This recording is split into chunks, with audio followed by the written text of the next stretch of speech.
What's going on, everybody? We're officially 5 days away from the opening kickoff to the 2025 football season.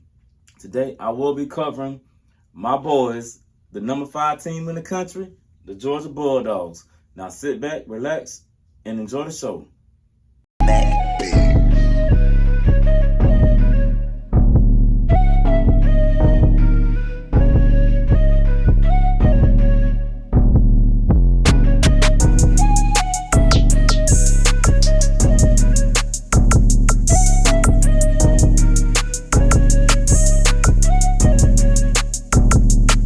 What's going on, everybody? What's going on? We 5 days away from the opening kickoff. And today I will be covering my boys, the Georgia Bulldogs. Now, before I get into our record prediction for the season, let me give you a little backstory on this. Last year, as you all know, we went 10-2, 6-2 in the conference, had losses to Alabama and Ole Miss. Both of those games was on the road. We also led the country, and we also led the country with 40 drops. But even with us having 40 drops, we still managed to win the SEC. So just imagine if, we could have got that cleaned up. Ain't no telling what we would have went last year. So that just let us know, man. What that let me know, you know what I'm saying? My dog, we got the talent. 40 drops and you still win the SEC? Yeah, that's crazy. But it is what it is. But this year we got a lot of talent coming back. Unfortunately, we did lose Carson Beck. He transferred to Miami. We know he should do good things down there. But we do got a young stud coming in, Gunnar Stockton. He came in with the second half of the Texas game in the SEC Championship. He managed us to victory. The team got behind him. We got a victory. And, we played in the playoff game. He started against Notre Dame.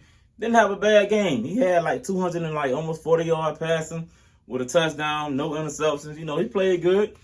Like I say, I feel like he didn't lose that game for us. We had a lot of other stuff going on. Kickoff return for a kickoff, fumbling inside the 10, just a lot of stuff happened that, was out of our control, was out of his control. But anyway, man, we got a lot of studs coming back, and we did address that wide receiver room this year. We went and got Noah Thomas from Texas A&M. Got the Branch brothers from USC. Of course, one on the receiver, the other is a safety. We got Kobe Young coming back. Dylan Bell came back. Tight ends. We still got Lawson Lucky, Oscar Delp. We got Elias Williams coming in as a freshman. We got CJ Wiley, another freshman. Got Sokobi White-Hilton, another receiver. Man, we got some studs at that receiver, man. And I'm pretty sure I'm missing a few, but hey, just know that receiver room is upgraded. Running back room is got some studs there. Nick Fraser leading the way. Then you got Josh McCray, who transferred in from Illinois. Then I'm really intrigued to see the freshman running back we got, Bo Walker. I'm really, really intrigued to see what he got going on, like what he gonna bring to the table. I heard been hearing some good things out of camp, man. He a stud for real, man. And he wearing number 24, so it's only right that he, makes enough. Because all my Georgia fans, you already know who wore 24 for us back in 07, No Sean Marino. So it's only right that if he rocking that number, he got to bring that oomph. And I think he will. And I'm just excited for this season, man. I ain't gonna lie, this team, for whatever reason, man, it's giving me that vibe to the 2021 season. And like I said, you already know what happened during the 21 season. You know what I'm saying? We won our first title in 40 years. And then the next season, we followed it up with another championship. The only team to go back-to-back in the college football 14 playoff format. So we can hang our hat on that. But enough of all that. Oh, by the way, this will be Kirby Smart's 10th year. Leading the Bulldogs. So we're going to see what year 10 brings for old coach. But anyway, let's go ahead and get started on this record prediction. First game up, we got Marshall. We played them this Saturday between the hedges at 3:30. The last time we played Marshall, man, it really was a slugfest. We held them to 160 yards, but that game was ugly, man. I think the final score was like 13-10 or something like that. It was ugly. And that was back in 1998, 99, one of those years. It was ugly, man. That was the only time we played Marshall. And they came to town and almost upset us. I don't think that's going to happen this year. So, I'm going to go ahead and give us a dub right there. Start the season off 1-0. Next up, we back home again. We got Austin Peay. I ain't going to get into that either. That's another dub. All right, so we're starting off 2-0. You know what I'm saying? Then we got to go to old Rocky Top. Last year we played Tennessee. They had to come to the crib. They jumped out on us, and then we hunkered down and went on and won comfortably by a score of 31-17. This year we got to go up there to them. They breaking in. Well, they're not breaking in a new quarterback. He transferred in from Appalachian State, Joey Aguilar. Now, I heard he can hit the deep shots that Nico was missing. We'll see. But I do know this about Tennessee. Tennessee like to spread you. They like to spread you thin. And they like to see what type of format or what type of personnel you got in that box. They love to test that, and they will hit deep shots on them. They say Joey Aguilar can hit those deep shots. But me personally, I don't think Tennessee scored 20 on us since they beat us in 2016. I don't think that's going to change this year, so that's going to be a W as well. All right. Then we got a bye week. And then we got old Alabama. They got to come to the crib. They got to come to Athens. You know what I'm saying? They ranked number 8 in the country. They got to come to the crib. Last year we went to their house. They jumped out on us at halftime. We made it a game, took the lead. Then it was just who had the better, who wanted the ball game on. Alabama, they wanted it more, so they wound up beating us 41-34. They got to come to Athens this year. I already did a prediction on Alabama. I did have my Dogs to beat them. I mean, at the end of the day, they got to come to the crib.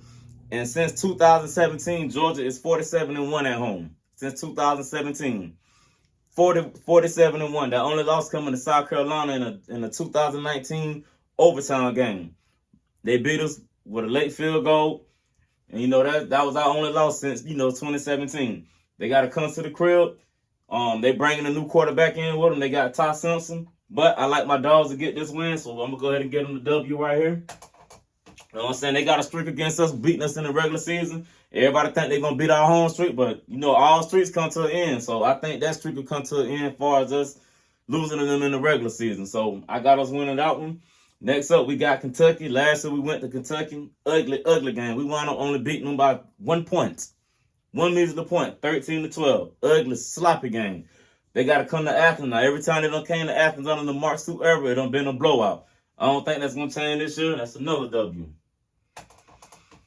All right, the following week, we got to go on the road to Auburn. This will be the first night game in Auburn since 2013. And this will be the game they retire Cam Newton jersey. And I think that's October 11th. So Jordan Hare will be rocking. Now, this game going to be one of them games where we're going to have to hunker down and get to it. Jordan Hare is one of those places it's hard to play in. It's hard to play, though. I don't know what it is about Jordan Hare. I think they only hold like 80,000, but it sounds like 100,000. It's hard to play, though. They're going to retire Cam Newton jersey. He going to be there, have the crowd rocking. But I think we got more talent, better talent than Auburn, so I'm going to go ahead and give us the win here. So we halfway through the season, and then we are at 6-0. All right, then we come back home. We play Ole Miss. Last year, they took it to us, 28-10. We couldn't do nothing with them. And it was raining, but that ain't no excuse. Because it was just like we were dealing with the rain. They were dealing with it too. And they ain't had no problem executing. We had a problem executing. We couldn't block their defensive line for nothing. And that resulted in the 28-10 loss for us. Now you got to come to Georgia. Once again, we ain't losing at home. So I'm gonna go ahead and give us the win here. All right, we got a bye week. Then we got to come here to Jacksonville and play Florida. Last year we played them 34-20. Not Lad McConkey, excuse me, I'm thinking my Lad. Wish he was still on our roster. But anyway, DJ Ladway, you know what I'm saying? He was 2-6 for 47 yards with 1 touchdown. For whatever reason, Gator fans just feel like he would have made a difference. Like, they just act like he was just balling out. Man, the man was only 2-6 for 47 yards with 1 touchdown before he went down and got hurt. I mean, yeah, he got one over the top on us, but, I mean, that was just one. Like, we were going to adjust to that. But anyway, we beat them 34-20. I hope DJ played a full game this year, because last year, Florida fans telling me, oh, man, only reason why y'all beat us, man, because, DJ Ladway was on that third-string quarterback, which is crazy because for them to say that and then they'll come back and say, oh, we could have beat y'all, man. The game was tied at 2020 with 7 minutes left in the fourth quarter. All right, Florida fan, which one is it? But anyway, you still wound up losing by 14. So we got y'all this year, and it's going to be the last game in Jacksonville for the next 2 years because they're doing renovations. So, I think Georgia's going to go out with a bang. The games will be held in Tampa and Atlanta, respectfully, for those next 2 years before they come back to Jacksonville. But anyway, I got Florida losing them, so Georgia going to get the win here. All right, then we got to go on the road to Mississippi State. Now, last year, this game kind of confused me. I mean, we actually let Mississippi State hang around. I mean, we only wound up beating them by 10. The score was 41-31, which is crazy to me. Excuse me.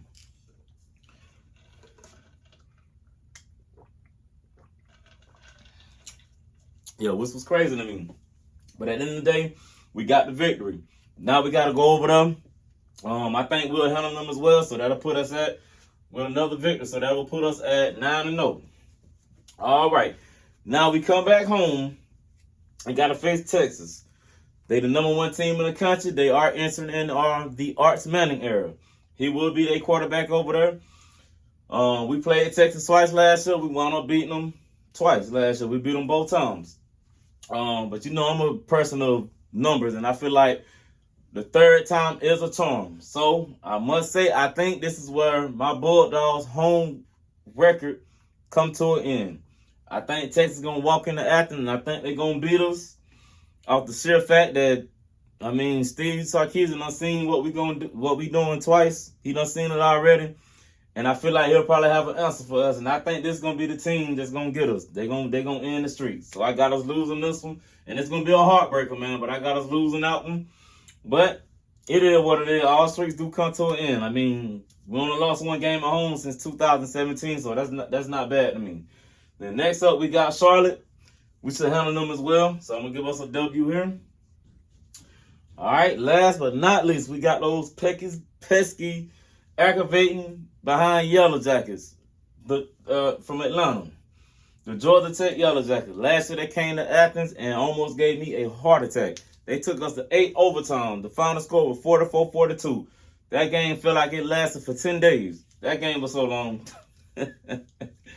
But we found a way to win, man. And boy, I tell you, Georgia Tech done made this rivalry a little interesting. Now, shout out to Brent Key. You got them boys believing up there, man. He got them boys believing. You know what I'm saying? No, I don't have one, but you know, it's a former Packer, you know, that played for Georgia Tech. Amari Daniels, you know, he's a defensive back for them. So, you know, he representing them boys. You know what I'm saying? Young man doing good things up there. But yeah, man, Georgia Tech, they took it to us last year, man, and they almost came away with the victory. But this year the game is in the bins. And I think Georgia, we're going to have some fun this year. It ain't going to go to overtime this year. So I got us winning that one. And that will put my Georgia Bulldogs at 11-1.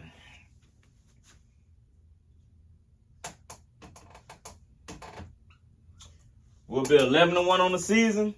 Will that be enough to get us in the SEC championship? We'll see. You would think so, but we'll see. Because I also got Alabama going 11-1. Georgia 11-1. I still got to do my record prediction on Texas. Let's see what I got them going. But as of right now, Georgia will finish the regular season 11-1. Like with the way the season set up now and the schedule, I don't think nobody really gonna go undefeated no more in the regular season. It's just crazy right now. It's real crazy. But anyway, man, that's all I got for tonight. This is my record prediction for my beloved Bulldogs.